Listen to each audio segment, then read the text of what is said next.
today we're going to talk about pouring. Pouring is a big foundation of our practical life inside of the classroom. We can pour with dry or wet ingredients.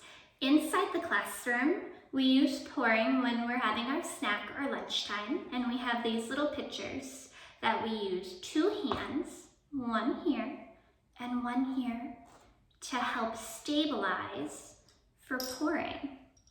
We also have activities on our shelves, which, as you know, children as soon as they're 15 months old love to pour and dump. So we have a tray that looks like this. It has these little gems inside, which most of you will have already at home, and a cup, or another pitcher that's similar in size. You can also use spoons to transfer back and forth, but this is one of our transferring works that help encourage hand and eye coordination.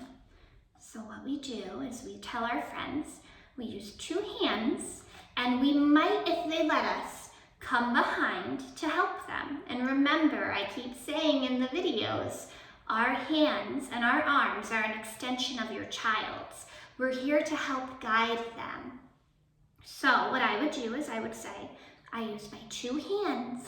I put one here, and I use my helper hand here, and I pour into my cup. Let's listen.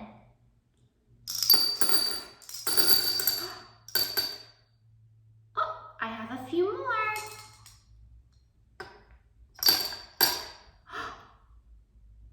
It's empty. Look, there's no more. And I use that language with my friends so they know that that word empty means that it's all gone, there's nothing left. Let's pour it back into here. And they'll take it with 2 hands and pour it in. Let's listen. Did you hear that noise? And I might get my voice softer. And usually if I get my voice softer, your child's voice will become softer too. And it's like we're sharing a secret together, that this work made that noise. Now, after you start with bigger items to pour, you can slowly move into beans. One of my favorite is into rice. And I would take out these, and I would pour the rice in instead. And as your child gets better at pouring and not spilling, and if they do spill anything, we just say, oh, let's clean it up, that's all. We take a smaller pitcher that has some liquid in it.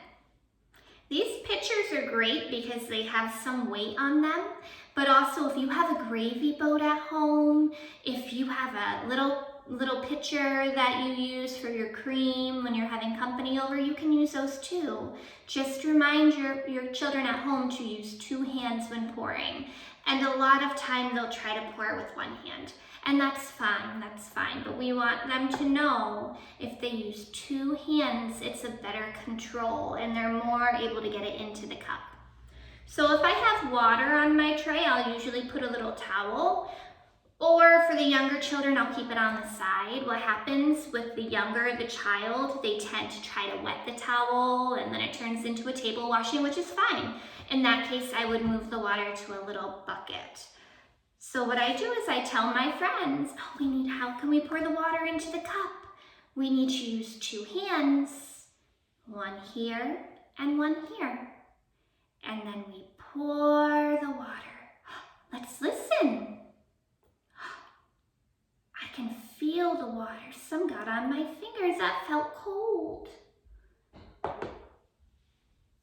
see I spilled some water.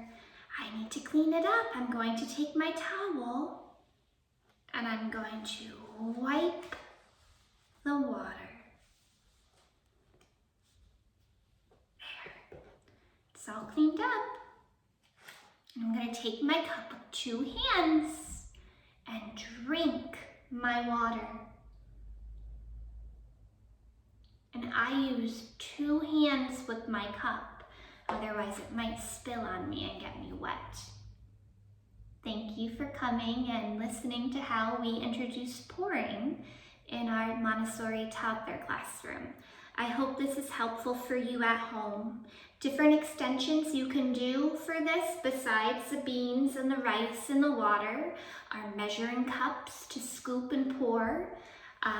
I've experimented with my own children at home with flour. It is a little messy, but if you have a big tray or a bin you don't mind, then pouring with measuring cups or little pitchers or spoons, this is a great way to get into mixing and baking with your family.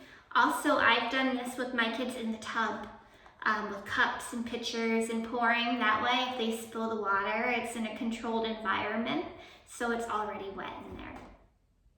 Thank you for watching.